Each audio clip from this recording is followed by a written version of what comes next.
네, 여러분들 반갑습니다. 부비게이터입니다. 오늘은 부동산 경매가 왜 나오는지 그리고 어떤 건지 얘기를 좀 드리려고 합니다. 이 개념을 먼저 잡고 가야 여러분들이 앞으로 부동산 경매를 누군가에게 얘기 들었거나 그 다음에 누군가에게 설명을 해줄 때 이해가 바로 된 상태에서 설명을 좀 드릴 수 있을 것 같아서 요거를 좀 얘기 드리려고 해요. 그래서 부동산 경매가 뭘까? 부동산 경매 하면은 여러분들 뭐부터 생각이 나냐면 일단 그래도 어렴풋이 들은 거는 법원 그 다음에 싸게 산다 이런 얘기들을 많이 들으셨을 거예요. 예. 부동산 경매는 딱 요거 세 가지만 일단 먼저 기억을 하시면 됩니다. 첫 번째가 채권자예요. 채권자.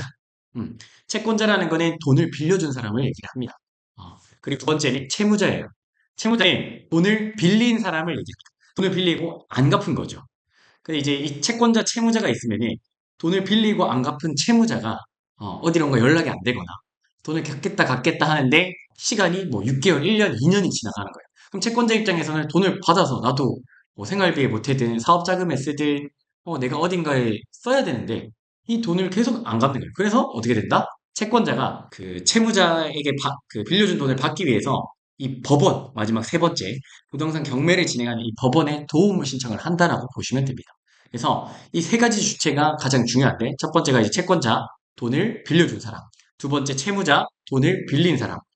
그리고 마지막 세 번째 법원이 부동산 경매를 진행하는 곳이라고 보면 돼요. 그래서 이거 채권자가 채무자에게 빌린 돈을 받기 위해서 법원에 도움을 신청하고 법원에서는 그러면 이 채무자의 부동산으로 경매를 진행한다. 이렇게 보시면 됩니다. 이게 그 개념이고요.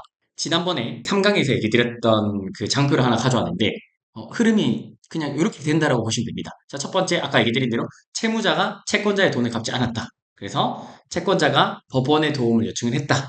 그래서 법원에서는 이 채무자의 부동산을 압류 후에 그 압류한 부동산으로 경매를 진행하는 거예요. 여러분들이 보는 그 부동산 경매 물건은 지금 이 과정을 통해서 나왔다라고 보시면 됩니다. 그러니까 누군가 돈을 갚지 않아. 누군가는 돈을 받아야 돼. 법원에서는 사건 접수를 받았으니 이 경매 물건을 그 아파트, 우리가 지금 하는 건 아파트일 건데, 아파트를 압류시키고 그 압류된 아파트를 경매로 집어넣고, 그럼 누가? 우리 같은 사람들이 입찰해서 낙찰받는 거예요. 큰 흐름은 요렇다라는 겁니다. 별거 없죠? 그리고 두 번째는, 그럼 이러한 부동산 경매가 나온 이유는 뭐다? 방금 얘기했는데요. 채권자가 채무자에게서 빌려준 대금을 받기 위해서 나온다. 라고 정리를 해볼 수가 있겠죠. 간단합니다. 돈 빌려줬는데 못 받아서 이 사람이 가지고 있던 아파트 경매에 넣었기 때문에 그 아파트가 부동산 경매로 나온 거예요. 그래서 특별히 하자가 있다거나 일반 매매에 비해서 문제가 있다거나 안 좋은 물건들이 나온다거나 그런 게 전혀 아닙니다. 나중에 보시면 아시겠지만 강남에 있는 아파트도 나오고요. 강남에 있는 건물도 나오고요. 저기 제주도에 있는 바닥 낀 펜션도 나오고요. 좋은 아파트 입지 이런 거는 떠나서 그냥 채무 관계를 해결하지 못한 채무자의 부동산이 경매로 나왔다라고 보시면 돼요. 특별히 뭔가 그거에 대한 하자가 있다라는 건 아니에요. 지난번에 얘기 드렸던 권리 분석 쉬운 것만 하실 때에는 그런 거에서는 우리가 특별하게 리스크가 있거나 그런 거는 전혀 없다라는 거. 그래서 혹시나 여기에 대해 선입견이나 오해를 가지신 분들은 그런 오해 전혀 하실 필요가 없습니다. 여러분들이 살고 있는 아파트도 경매로 나와 있을 수가 있어요. 예. 자, 그러면은 부동산 경매는 지금 어떻게 진행이 될까요? 요거를 이제 좀 알아야겠죠. 이런 절차를 거쳐서 경매에 나왔다는데 어떻게 진행되는 거예요? 라고 했을 때 첫 번째로 알려드릴게. 이 경매 물건을 예를 들어서 내가 부산에 사는 사람이라고 칠게요. 부산에 사는 사람인데 서울에 있는 아파트를 경매받기 위해서 부산에 있는 법원에 가면 될까요? 그렇지 않다라는 겁니다. 그 경매 물건이 그 경매 물건 주소지에 따라서 경매가 진행되는 법원이 다 다른 거예요. 자, 이거 예시를 하나 보여드릴게요.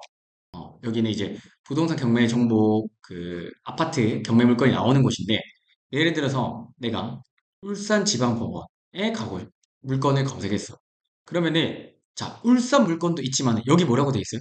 경남 양산시 물건도 울산지방법원에서 진행을 합니다.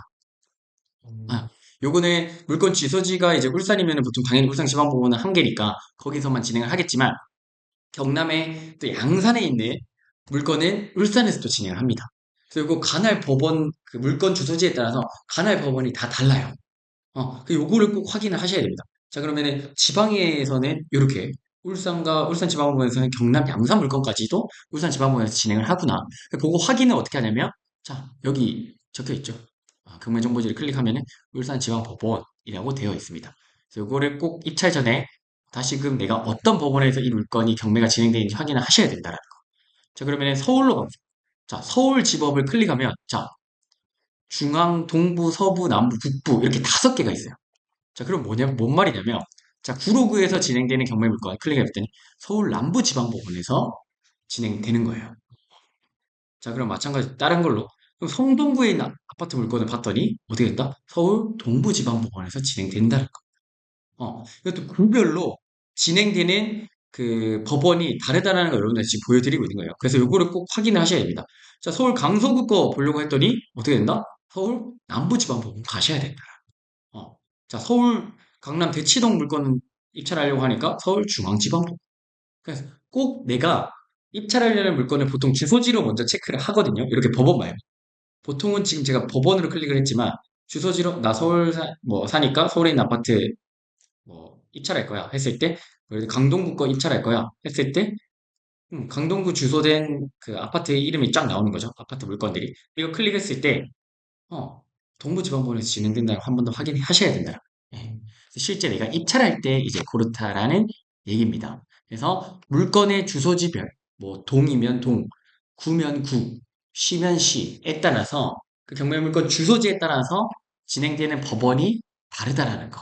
그래서 꼭 확인을 입찰 전에 하셔야 된다라는 걸 얘기를 드리겠습니다.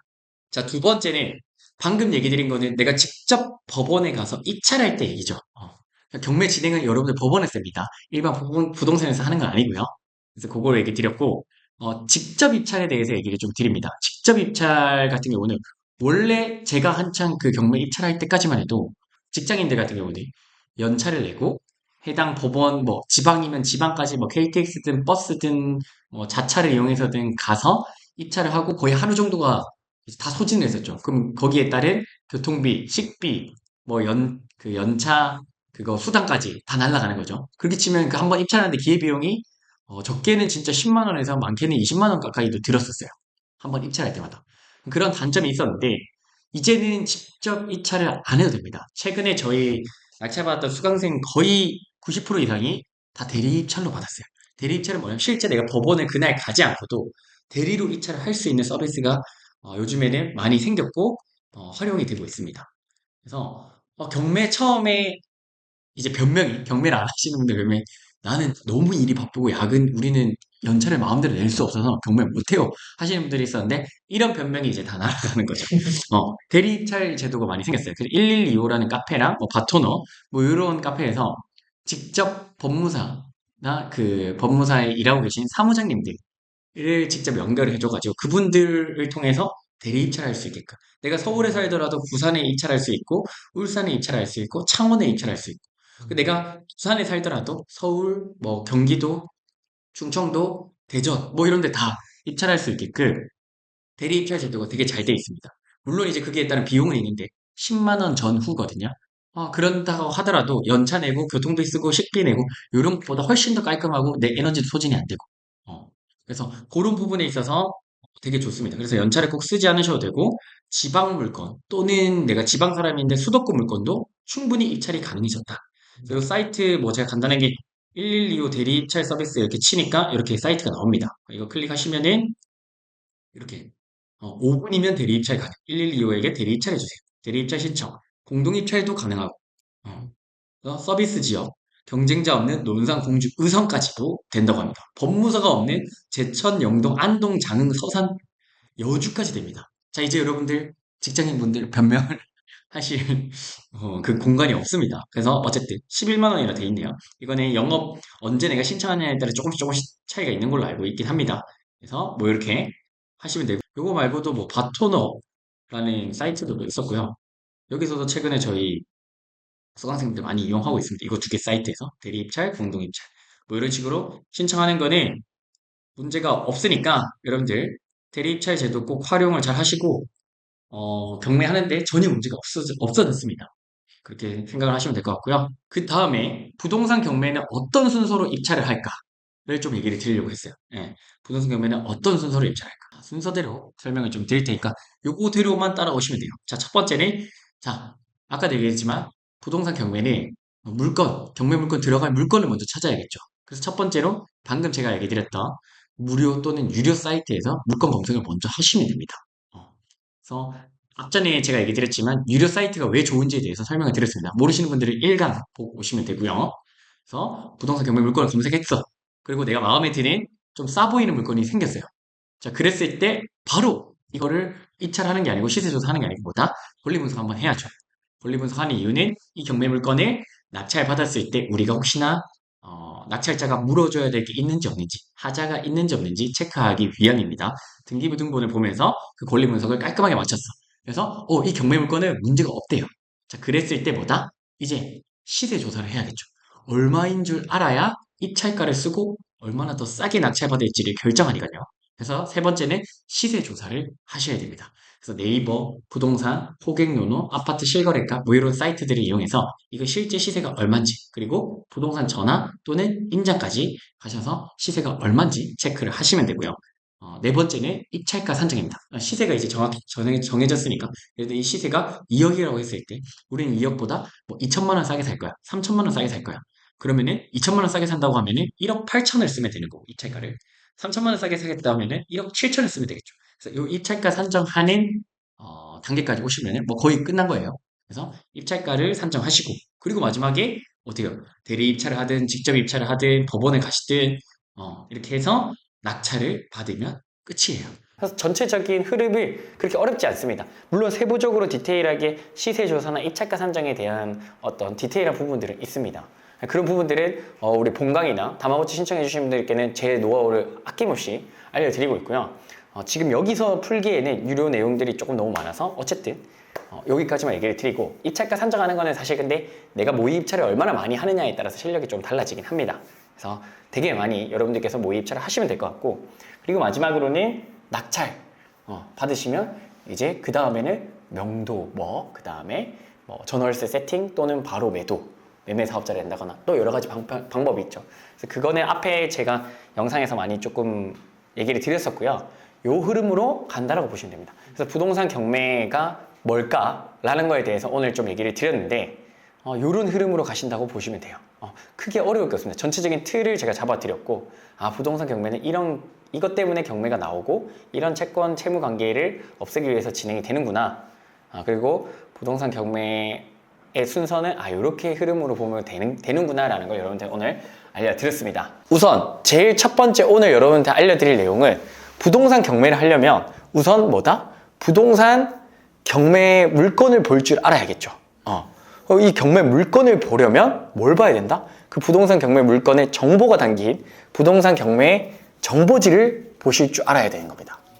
그래서 이 부동산 경매지 정보지라는 건 뭐냐면 방금 얘기 드린 대로 이 부동산 물건에 대한 주소부터 소유자가 누군지, 빚을 얼마나 졌는지, 어디 은행에서 돈을 빌렸는지, 그리고 언제 경매가 시작되는지, 그리고 얼마부터 경매 입찰을 할 수가 있는지 등등 여러 가지 사항들이 나오게 됩니다.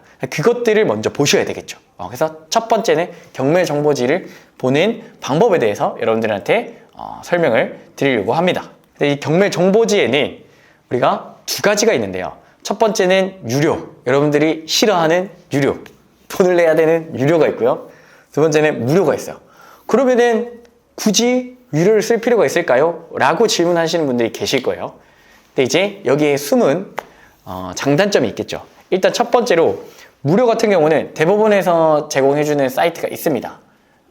그런데 이제 보통 무료를 거의 쓰지 않고 유료로 경매 입찰을 하시는 분들이 거의 대부분이야. 90%가 넘어요. 제가 봐서 99% 이상 정도 되는데 왜 그 많은 사람들이 공짜인 무료를 쓰지 않고 유료를 쓰냐면 무료 같은 경우는 여기가 대한민국 법원 경매 정보 사이트인데요. 여기 보시면은 법원별로 어떤 경매 물건을 볼 수 있는지 그리고 또 각자 시별로 어떤 물건을 볼 수 있는지가 쫙 나옵니다. 근데 이게 차이점이 있어요. 예를 들어 서울특별시에 있는 물건을 보겠다 검색을 하면은 이게 쫙 아파트부터 되게 다양하게 나옵니다. 근린생활시설, 단독주택, 다세대. 근데 이거의 단점이 뭐냐면 일단 이걸 클릭했을 때 자세한 정보들을 우리가 하나하나 직접 다 파악을 해야 돼요. 그냥 정리가 안 돼 있는 거예요. 그러니까 이거는 정보가 흩어져 있다. 이렇게 보시면 돼요. 그래서 이거를 일일이 내가 흩어져 있는 퍼즐을 조각처럼 맞춰야 되는 거예요. 그러다 보니 어떻다? 시간이 좀 더 많이 소요돼요. 예를 들어 유료 경매 정보지에는 그냥 보기 좋게 일목요연하게 한눈에 보면은 누가 채권자고 채무자고 이 경매 물건은 낙찰 받아도 되고 안 되고가 바로 파악이 가능한데, 이거 같은 경우는 그 정보들을 하나하나 뜯어봐야 되는 거예요. 보고 현황조사 켜서 누가 이건지 보고, 그 다음에 매각 물건 명세서 켜서 이런 것들을 확인을 또 해야 되는구나 라는 것들이 요약이 잘 되어 있지 않다. 그래서 결국 뭐다? 직장인 분들한테 가장 중요한 게 뭐예요? 소중한 퇴근 후 시간이죠. 그러니까 사실은 직장인 분들이 업무 시간 내에서 부동산 경매 물건을 검색할 수가 없단 말이에요. 무료를 쓰게 되면 돈이 안 들어서 좋지만 뭐다? 내 시간이 엄청나게 날아갑니다. 하루에 볼 수 있는 물건이 예를 들어 무료 사이트를 보면은 일주일 단위로 그 직장인 기준으로, 저의 기준으로 봤을 때 2개, 많이 보면 2개 이렇게 볼 수 있었다면 유료를 쓰고 나서는 10개, 20개까지도 봤었어요. 그 정도로 효율 차이가 크다라는 겁니다. 그래서 경매 정보지를 유료로 쓰게 되면 시간 절약 가능한데, 그게 특히 직장인분들 퇴근 후에 보통 주어진 시간이 많아봐야 밥 먹고 씻고 준비하고 이러면 3, 4시간입니다. 그 3, 4시간 동안 미친 듯이 경매 물건을 분석하고 많이 찾아놔야 어떻게 해요? 입찰할 물건들을 많이 볼 수가 있겠죠. 근데 한 건, 2건 이렇게 하면 속도가 안 나가요. 그리고 지쳐요. 그래서 그런 부분들에 있어서 경매 정보지를 유료로 쓰는 걸 추천드리고, 내가 혼자 쓰는 게 부담스럽다 하면은 보통 여러 명, 4명, 5명이서 묶어서 많이 씁니다. 저도 저희 수강생들하고 그렇게 쓰고 있거든요. 그럼 한 달에 10,000원 안 되는 돈으로 1년 정도를 쓸 수가 있습니다. 그 부분이 되게 중요하고요. 그러면 경매 정보지를 법원 경매 정보 사이트 말고 방금 제가 얘기 드렸던 탱크 옥션이라는 사이트에서 어떻게 보는지에 대해서 설명을 드리겠습니다. 이게 얘기 드렸던 유료 경매 정보지인데, 자, 이거를 보면은 홈 화면이 이렇게 나와 있어요. 그럼 지금 보면은 경매, 공매, 신탁 공매 이런 것들까지도 볼 수 있게 나오는데, 공매는 뭐냐면 그냥 말 그대로 우리가 실제 법원에 가지 않고 집에서도 온라인으로 입찰할 수 있는 시스템입니다. 그래서 이제 보통 압류당한 거, 세금 체납된 거, 이런 것들이 이제 공매라는 걸로 나오게 되는데, 나중에 경매랑 공매를 같이 공부하셔도 좋습니다. 근데 대신에 이제 단점은 공매는 경매만큼 물건이 많이 없어요. 그게 단점이긴 하나, 어쨌든 2가지를 다 활용하는 것도 괜찮을 수 있다라는 걸 좀 체크를 해주시면 좋을 것 같고, 여기서 딴 것보다 복잡하잖아요. 처음 봤을 때 익숙하지 않아서 그렇거든요. 저도 처음에 그랬고. 그래서 이때는 어떻게 하냐면 마우스 커서를 경매 검색 탭에 올려두면 이렇게 짜르륵 나와요.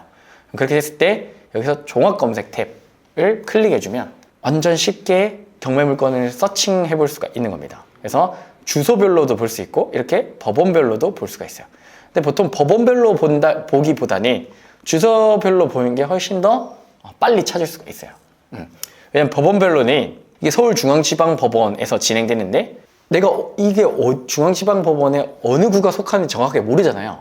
그래서 그거를 법원별로 볼 필요는 없습니다. 내가 법원을 견학 가거나 모의 입찰에 갈 때는 이렇게 보셔도 돼요. 내가 우리 집에서 가까운 법원에 가겠다 하면은 거기를 보면 되니까. 근데 그게 아니고 내가 실제 물건을 찾겠다 하시는 분들은 주소를 선택을 하셔서 보시는 게 좋습니다. 그래서 예를 들어 우리가 이제 서울 물건을 보겠다 하면은 서울 클릭을 해주면 이렇게 쫙 나오죠. 그리고 구를 구체적으로 할 필요 없이 내가 그냥 서울 물건 전반을 한번 보겠다 하면은 그대로 두고, 물건 종류에 이렇게 클릭을 해주시면 주거용, 상업용, 그 다음에 토지, 차량, 기타 이렇게 여러 가지가 있거든요. 근데 우리는 일단 처음에는 아파트부터 할 겁니다. 그래서 주거용 아래에 있는 아파트를 클릭을 해주시고, 이 진행 상태라는 건 뭐냐면 실제로 이게 경매가 진행되고 있는 건지 아니면 이미 매각된 건지 낙찰된 건지, 그리고 또는 가끔 진행이 안 되는 경우가 있거든요. 저기 채무자가 돈을 다 갚았거나 채권자하고 협상이 돼서 완전 기일을 완전 무제한 연기시켜 놨거나 그런 경우들, 그리고 소송이 들어갔다거나 그래서 잠깐 멈춰 있다거나 그런 것들이 있거든요. 그래서 그거를 뜻하는 거고, 우리는 그럼 실제 입찰할 물건을 찾아야 되기 때문에 진행 물건을 세팅을 해주시면 됩니다. 그러고 나서 검색을 눌러주시면 서울에 경매가 진행된 아파트들이 쫙 나오는 거예요. 그 중에 제가 미리 좀 찾아놨던 게 있는데 한 가지 얘기를 좀 드려보려고 합니다. 이 물건 같은 경우는 서울의 성동구 행당동에 있는 행당동 서울숲 리버뷰 자이래요. 그래서 요거를 경매정보지를 한번 보는 방법을 좀 알려드리면, 자, 첫 번째 이 경매정보지를 딱 켰을 때 당황하지 말고, 뭔가 글들이 되게 많고 그림도 많잖아요. 그럴 필요가 없습니다. 보다 보면 익숙해져요. 그래서 겁먹을 쉴 필요 없고, 첫 번째로 봐야 될 게 요 사건 번호입니다. 이거를 이제 사건 번호라고 하거든요. 이 경매의 말 그대로 그냥 사건 번호예요. 근데 여기서 이제 보실 게 2022 타경 1439. 2022 이거는 뭘 뜻하냐면 그 경매를 사건 접수한 연도를 뜻합니다. 그럼 이거 같은 경우는 2022년에 이 경매 물건을 사건 접수를 한 거예요. 그래서 2022 타경이 되는 거고, 타경이라는 건 뭐냐면 그냥 경매 사건을 그냥 법원에서는 이 타경이라는 단어로 지정해버린 겁니다. 경매 사건은 타경이라는 게 붙는다. 이렇게 생각을 하시면 됩니다. 정해놓은 거예요. 그래서 이거는 그렇게 이해를 하시면 되고, 1439 이거는 식별 번호입니다. 그냥 이 서울 성동구 행당동 서울숲 리버뷰 자이 102동 1603호의 식별 번호입니다. 이거를 어떤 물건, 어떤 거는 1440일 수 있고 어떤 거는 1441일 수 있는 거죠. 이거보다 늦게 사건 접수가 됐다거나 그렇게 되면은, 그래서 하나의 이 식별 번호라고 생각을 하시면 되고, 이거를 외우실 필요는 없고 나중에 실제 입찰할 때 적어야 되거든요. 그때 확인차 체크를 하는 겁니다. 그래서 첫 번째는 이렇게 된다라는 거. 그리고 두 번째는 여기도 보셔야 되는 게, 자, 서울 동부지방법원이라고 돼 있잖아요. 그래서 이게 서울에도 법원이 6개 정도가 있습니다. 중앙지방법원, 동부, 그 다음에 서부, 남부, 북부, 이렇게 있어요. 그래서 각 구별로 어떤 법원이냐, 어떤 법원에서 이 경매 물건이 열리냐가 다릅니다. 그래서 지금 성동구 같은 경우는 동부지방법원이라는 곳에서 경매가 진행이 된다는 거죠.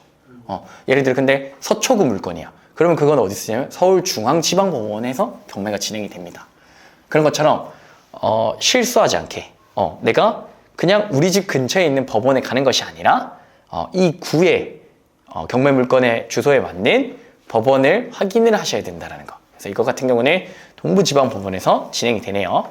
그리고 이제 세 번째는 여기 매각 일자 보이시면 2024년 4월 8일 월요일 10시부터 진행이 된다는 겁니다. 이 10시는 뭔 말이냐면 10시 땡 하면 경매 입찰 마감이 하는 게 아니고 이때부터 입찰표를 나눠준다는 겁니다. 우리가 이제 법원 경매 물건을 입찰할 때 필요한 서류가 한 3가지 정도 있거든요. 입찰표랑 보증금 봉투, 그 다음에 입찰 대봉투, 이렇게 3가지 필요한데 그거를 이때부터 나눠주겠다는 겁니다. 이거는 법원마다 거의 비슷하지만 전국을 가다 보면 10시 10분에 하는 데도 있고 10시 5분에 하는 데도 있더라고요. 그건 좀 다르지만 어쨌든 이때부터 시작을 합니다. 그리고 마감 시간은 또 달라요.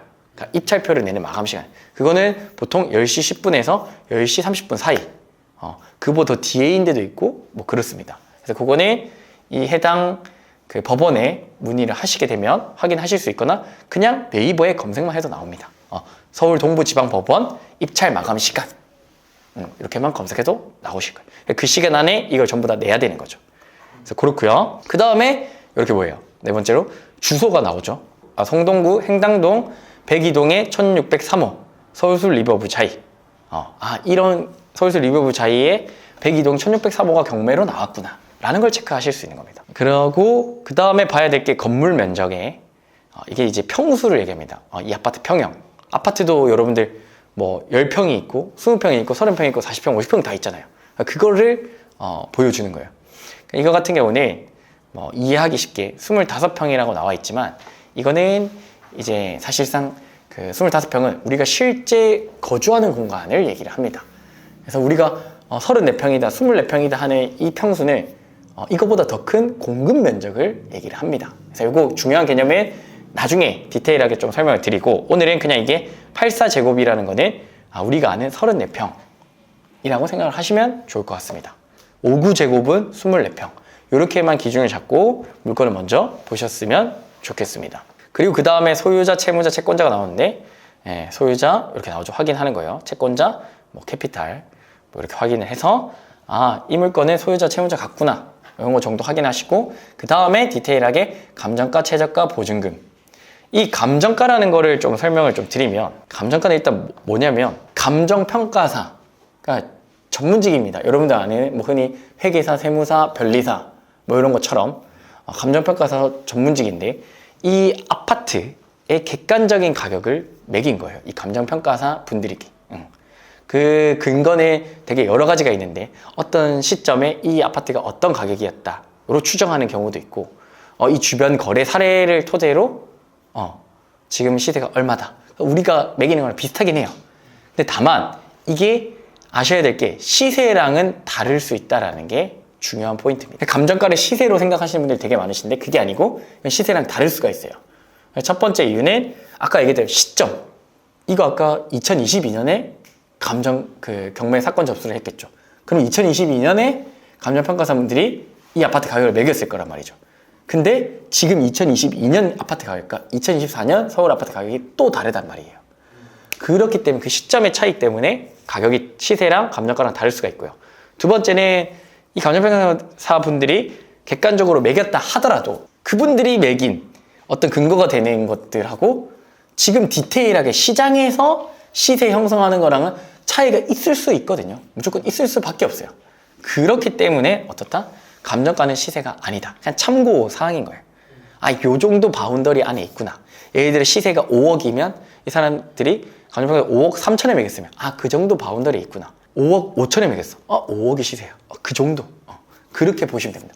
뭐 그보다 더 차이 나는 경우도 있을 수 있지만, 그렇기 때문에 요 정도 시세니까 내가 투자금에 따라서 그 정도 물건을 볼지 말지만 결정하면 돼요. 예를 들어서 내가 시세는 5억짜리까지 볼 수 있는데 감정가는 그러면 얼마까지 볼 수 있냐면 6억, 6억 5천까지 봐서 물건을 찾아야겠죠.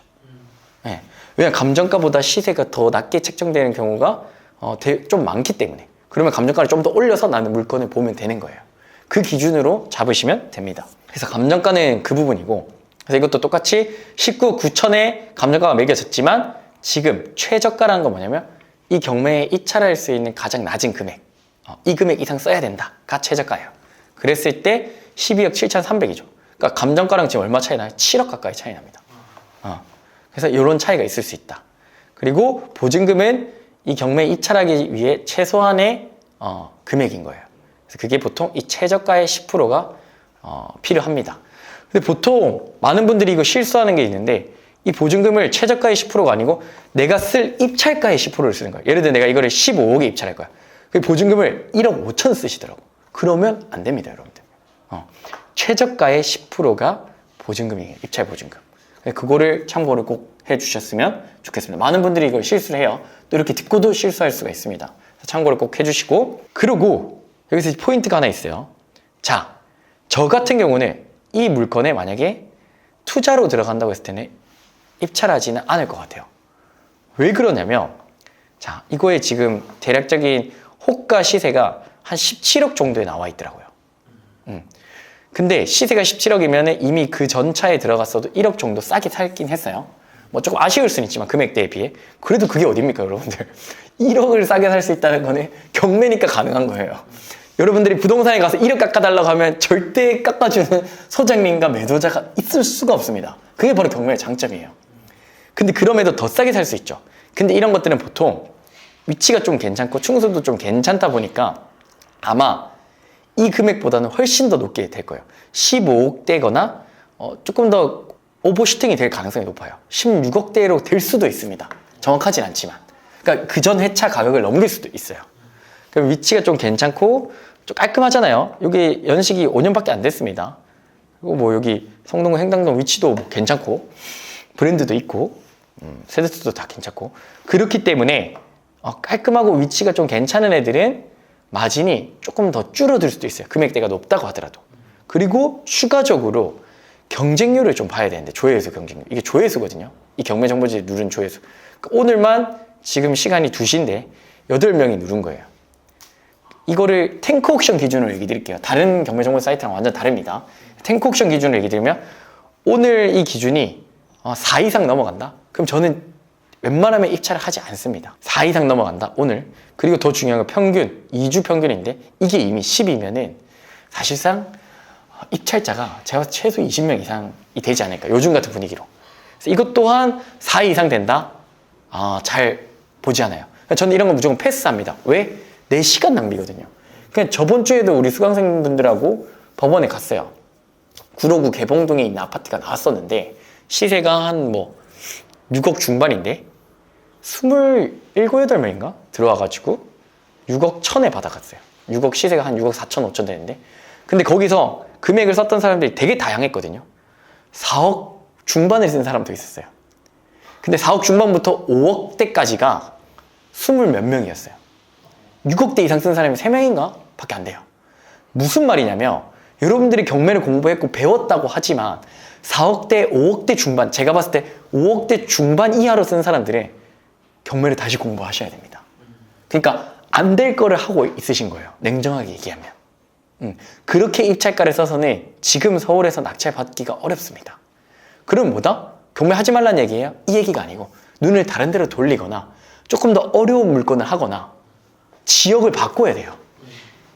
지금 경기도권에 지금 분위기 괜찮은 데들 있죠. 수원부터 화성, 그 다음에 성남, 그 다음에 용인 이런 데들 있죠.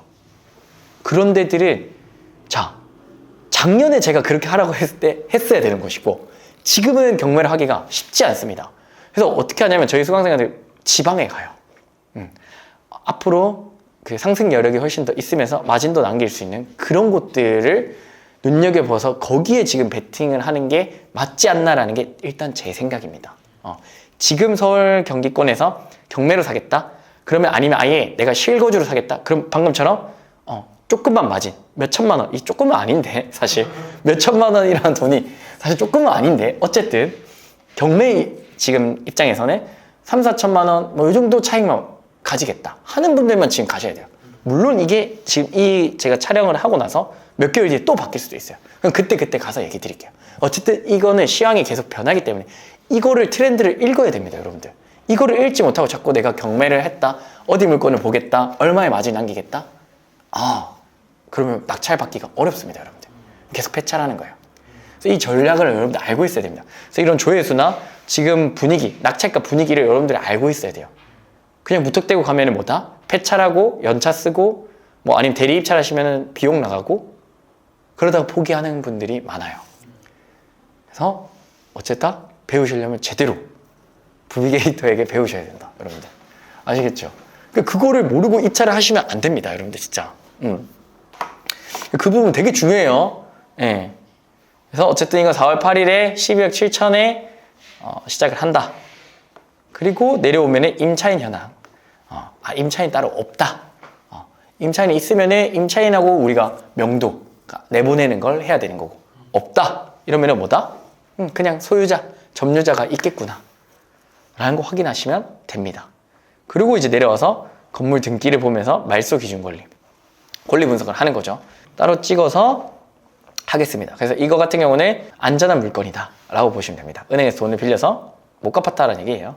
그러다가 캐피탈 갔다가 대부업체까지 간 겁니다. 그런 상황이고요. 단지 정보를 보면 1000세대가 조금 넘는다. 사용 승인은 연식을 얘기합니다. 2018년식이네요. 그러면 한 6년 정도 된 거네요. 1034세대 정도 되고 6년 정도 된 아파트다. 그냥 이 정도면 준신축이죠. 깔끔하겠죠. 근데 이제 대신에 참고해야 될 거 체납 내역. 체납 내역은 관리비를 얼마나 미납했냐 인데 3달 전 기준으로 465만 원 6개월 밀렸어요. 꽤 많이 밀렸죠.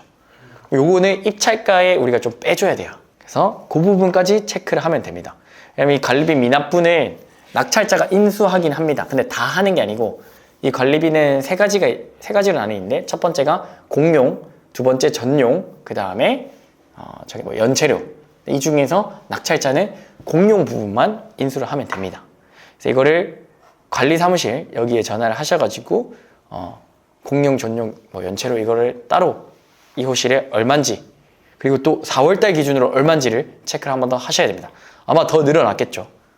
그래서 그 부분을 체크해서 내가 인수해야 될 거 금액을 빼고 입찰가를 산정하셔야 됩니다. 그래서 어쨌든 그러합니다. 이런 물건들은 제가 봤을 때 지금 실거주자 외에는 조금 어렵다. 근데 그래도 1억 이상 싸게 살 수 있다. 근데 이게 만약에 다른 지역이었다 하면 1억이 아니에요. 이런 것들은 몇 억 2, 3억 이상 싸게 살 수 있을 겁니다. 최소.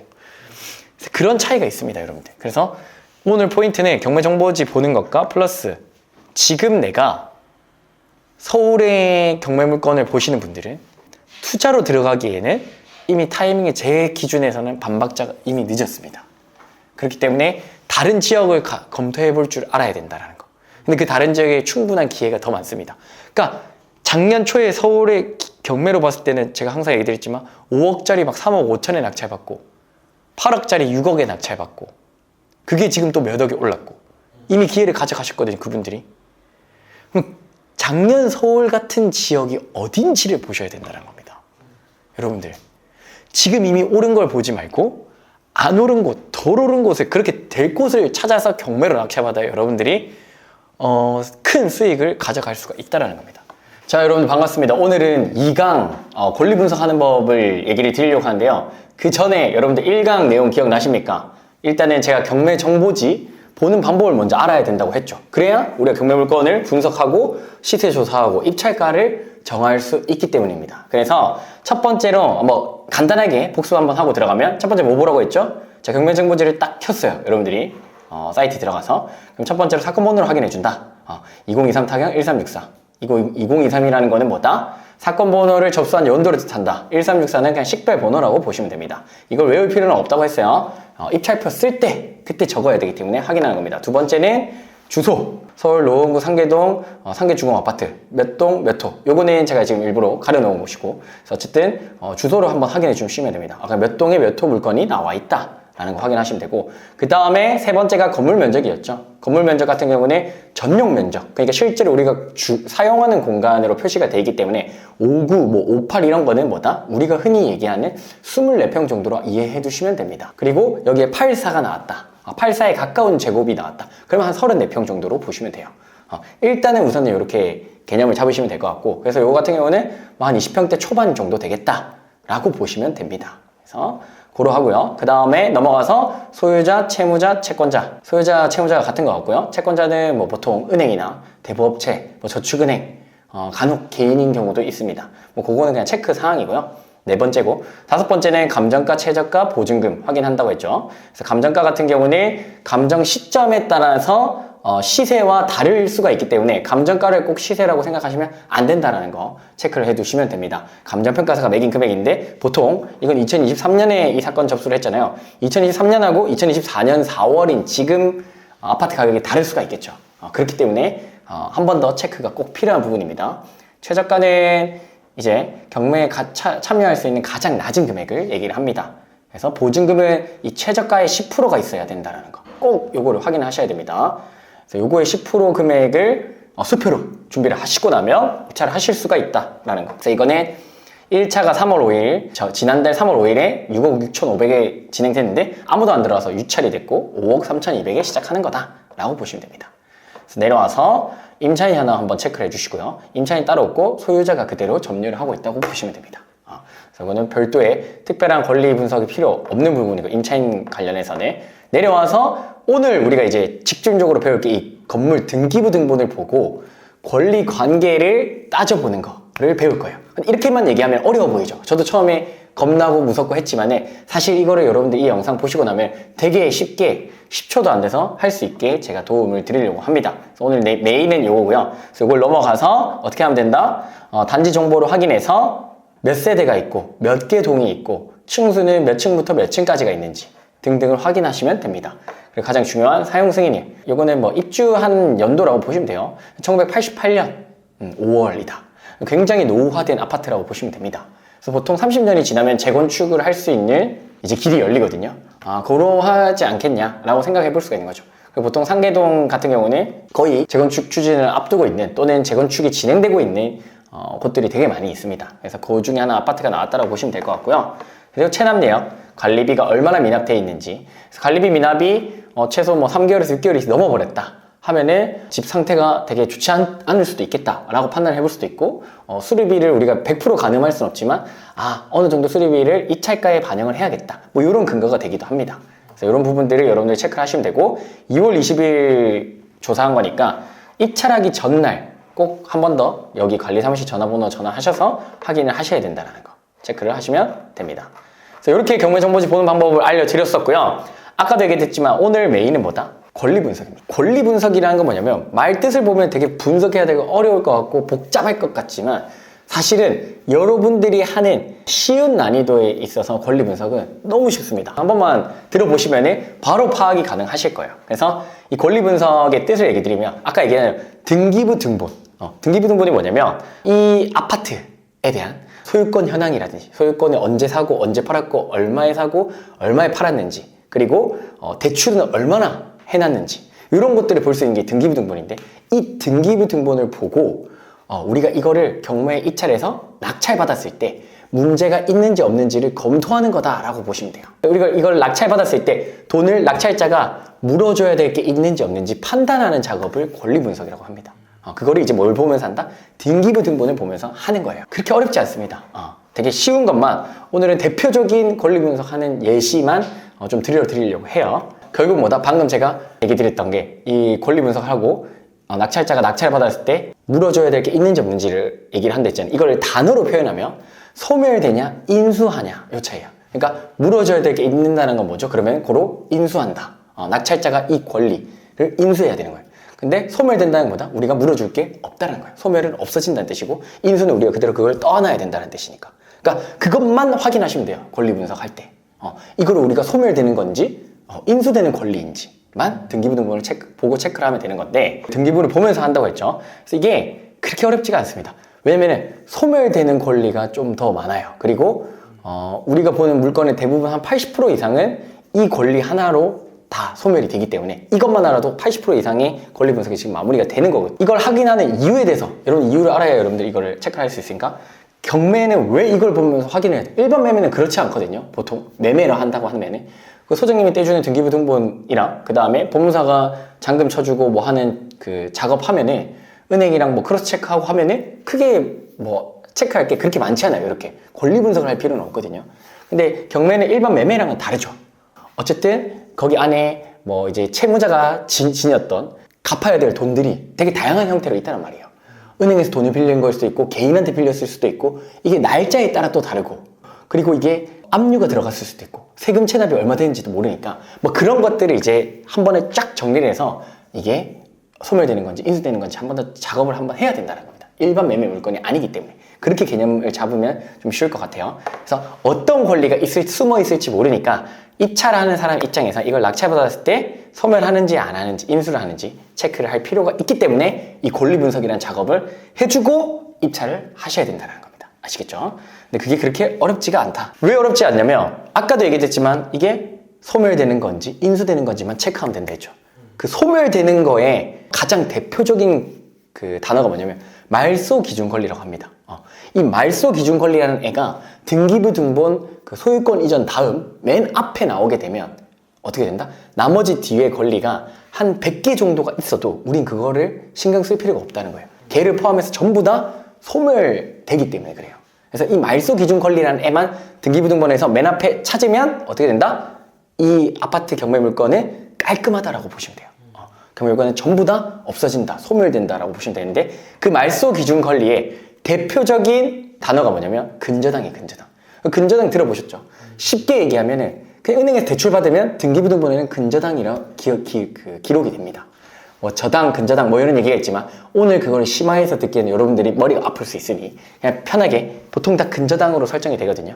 그래서 어쨌든 이 근저당이라는 녀석 하나만 찾으면 된다. 왜? 얘가 말소 기준 권리가 되기 때문에 말소 기준 권리가 곧 다른 아이들 등기부 등본에 나와 있는 모든 권리들을 소멸시키기 때문에 이 말소 기준 권리 찾으면 되는 건데 거기에 대표적인 게 바로 근저당인 거예요. 근저당이라는 아이만 우리 말소 기준 권리 권리분석할 때 찾으면은 전부 다 어떻게 된다? 소멸되기 때문에 이 물건은 낙찰받아도 안전하다는 겁니다. 그래서 기본적인 개념은 그래요. 결국 뭐다? 우리는 말소 기준 권리만 등기부 등본을 보고 찾아내면 된다. 근데 그 중에 대표적인 게 근저당이다 라고 이해를 하시면 좋을 것 같습니다. 그래서 이거를 화면을 경매 정보지를 보면서 방금 좀 얘기 드리면 아까 초반부에 봤던 경매 정보지인데요. 여기 아까 제가 얘기 드렸던 노원구 상계동에 있는 상계주공 아파트입니다.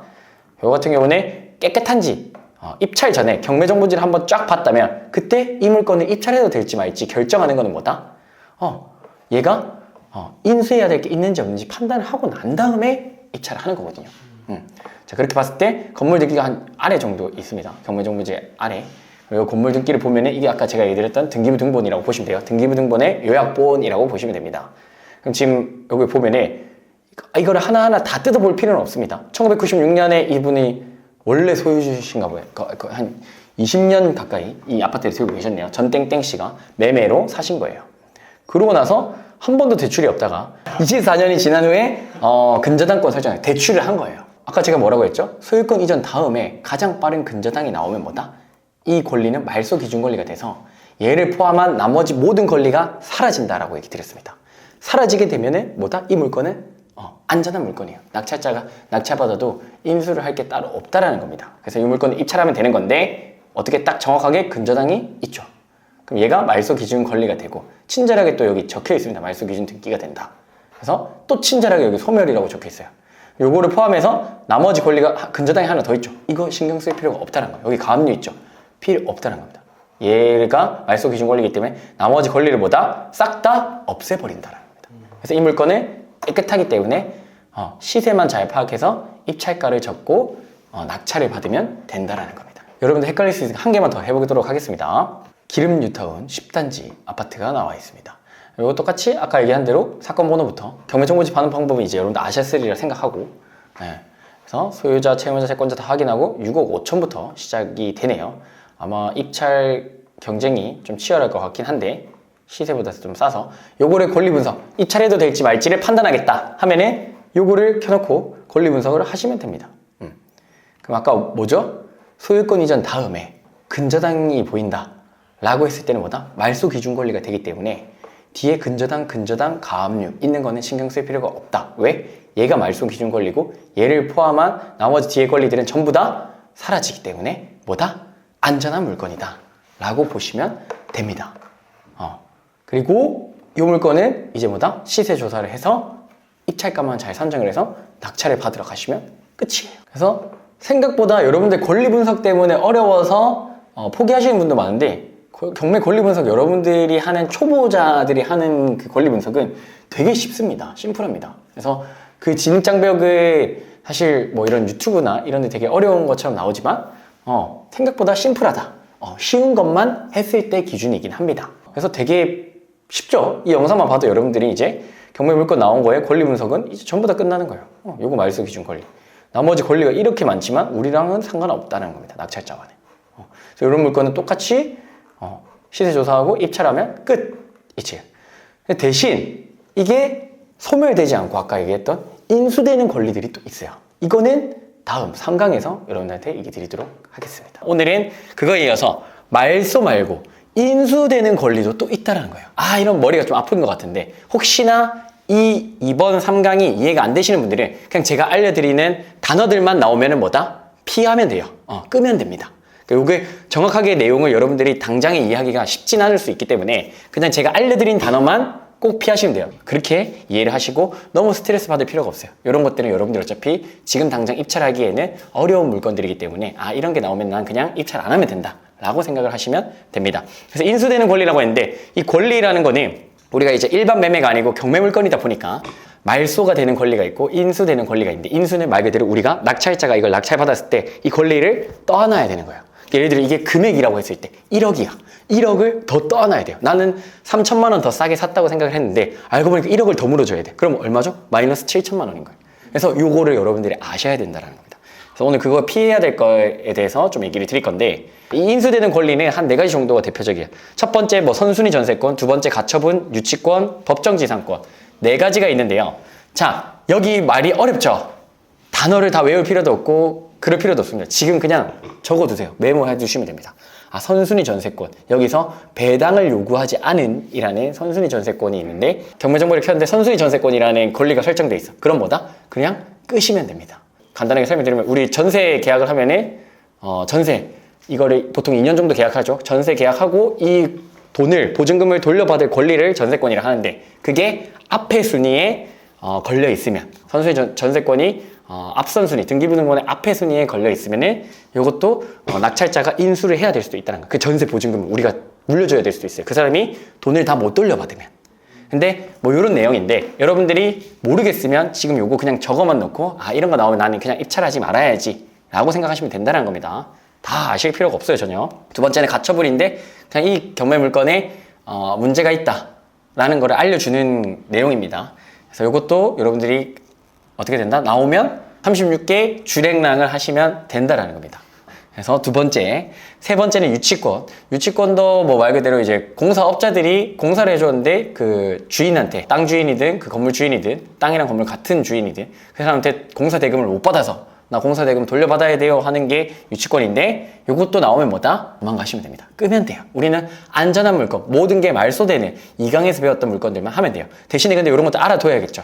적어두시면 됩니다. 외울 필요까지 없고요. 네 번째, 법정지상권. 이것도 이제 땅 주인하고 건물 주인이 이제 달라지면서 이 건물 주인이 이거를 계속 토지 주인의 사용 허가 이런 거에 상관없이 그냥 쓸 수 있게 하는 걸 얘기하는데 어쨌든 이런 물건들이 뭐다 나오면 여러분들이 경매 정보지를 닫으면 된다라고 제가 적어놨습니다. 대신에 이걸 아예 모르면 안 되겠죠. 모르고 그냥 다 전부 말소되니까 그냥 다 해야지 이게 아니란 겁니다. 그래서 이런 것들이 있으면은 말소 기준 권리가 뭐 앞에 있다고 하더라도 이런 것들이 인수를 하기 때문에 이런 권리들은 여러분들이 꼭 알아두셔야 된다는 거. 그래서 네 가지가 있습니다. 첫 번째 선순위 전세권. 거기서 배당 요구하지 않은, 배당이라는 건 돈 나눠주는 건데 이 돈 나눠주는 걸 요구하지 않은 임차인 그분이 있으면은 우리가 요 전세 금액에 대한 거를 일정 부분 인수를 해야 될 수도 있다. 그래서 이런 것들은 우리가 입찰하지 말자.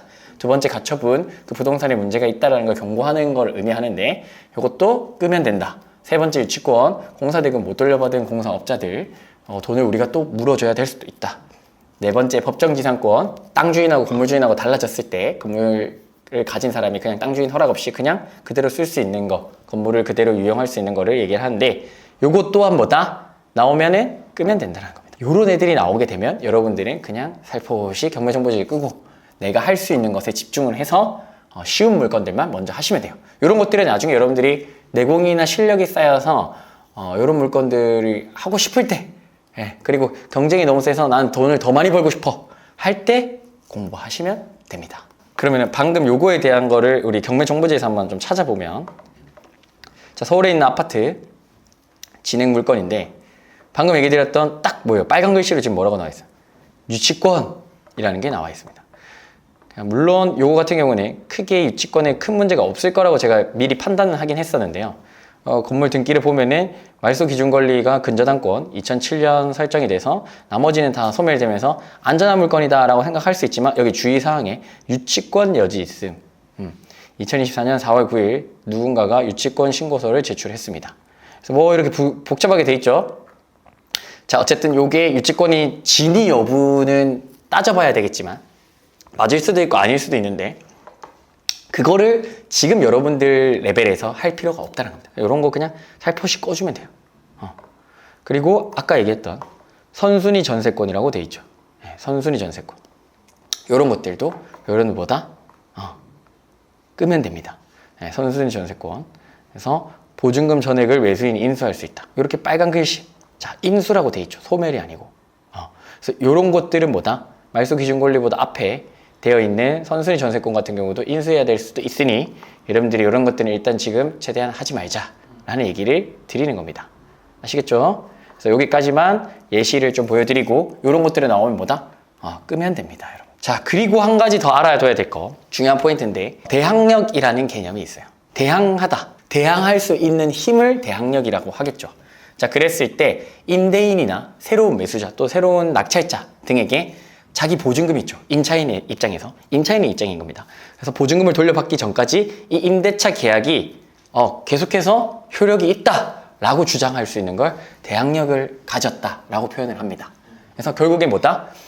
보증금 돌려받지 못했으니까 임차인 입장에서 나 이거 임대차 계약 유효해. 너 돌려받기 전까지 나 이거 여기서 계속 살 거야. 살 수 있어. 이건 거예요. 그렇게 개념을 잡으시면 됩니다.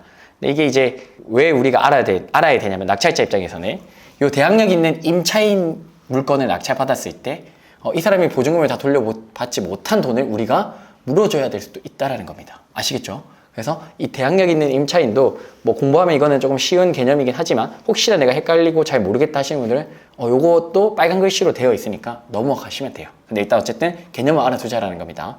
대신에 이제 이 대항력을 아무나 가지는 게 아니고요. 모든 임차인이 가지는 건 아니고 지금 뭐라고 돼 있어요? 점유와 전입신고. 점유라는 건 뭐냐면 말 그대로 거기 살고 있어야 되고, 두 번째 전입신고가 돼 있으면 뭐다? 대항력을 갖췄다라는 겁니다. 그 보증금을 돌려받기 전까지 거기 살고 있고 전입신고를 한 임차인이라면 뭐다? 대항력이 있는 임차인인 거예요. 그래서 그런 물건을 낙찰받을 때는 여러분들이 좀 조심스럽게 접근을 하셔야 된다는 겁니다. 그래서 아예 아까처럼 뭐 인수되는 권리처럼 그냥 꺼버리든지 아니면 뭐 조금 더 공부하면 이건 사실 그렇게 어려운 개념 아닌데 오늘은 여기까지만 일단 하겠습니다. 개념 잡는 거는. 대항력 발생일은 전입신고 다음날 0시부터 발생을 한다라는 거. 요거의 그 예시를 조금 보여드리면 아까 얘기 드린 것 중에 이런 것들입니다. 잠깐만요. 이런 거. 대항력 있는 임차인이라고 빨간 글씨로 적혀 있죠. 자, 이랬을 때 내려와서 여기 있죠. 이 땡땡 씨가 전입신고를 2010년 5월 19일 했고 여기 살고 있겠죠. 보증금 8천만 원이래요. 그래서 여기 뭐래요? 빨간 글씨로 대항력이 있다. 그러면은 보증금을 매수인이 인수할 수 있다라고 적혀 있는 거예요. 그래서 이거를 우리 낙찰받으면 이 사람이 돈을 8천만 원을 다 못 받아가면 나머지 금액은 우리가 낙찰자가 물어줘야 될 수도 있는 거예요. 그렇기 때문에 입찰가에 이거를 더 넣어서 입찰을 하든지 아니면 그냥 이런 거 잘 헷갈리고 모르겠으면 지금 끄면 됩니다. 그래서 이것들은 돈을 우리가 인수해야 될 수도 있기 때문에 이런 것들은 꺼자. 이런 것들이요. 다 대항력 있는 임차인하고 근데 빨간 글씨로 분명히 되어 있습니다. 여러분들. 안 하셔도 돼요. 지금 보면은 전입신고 돼 있죠. 그럼 요거는 대항력이 있는데 왜 그러냐면 이 근저당보다 빠른 날짜에 전입신고가 돼 있으면은 대항력 있는 임차인은 우리가 돈을 이 사람이 다 못 받았을 때는 물어줘야 되는 거예요. 이게 2018년이고 언제? 2021년이죠. 우리보다 빠르죠. 근저당 말소 기준 권리보다. 그것보다 빠른 전입신고가 있는 임차인이 있으면 이 돈을 이 사람이 5억 4천을 다 못 받으면 우리가 나머지 금액을 물어줘야 될 수도 있다. 아시겠죠? 뭐 요거는 조금 차이가 있는데 요 개념까지 설명하지 않고 어쨌든 자 결론을 한번 지어보면 결론은 빨간색 글씨로 적혀 있는 것들을 피하자라는 겁니다. 탱크 옥션 기준으로.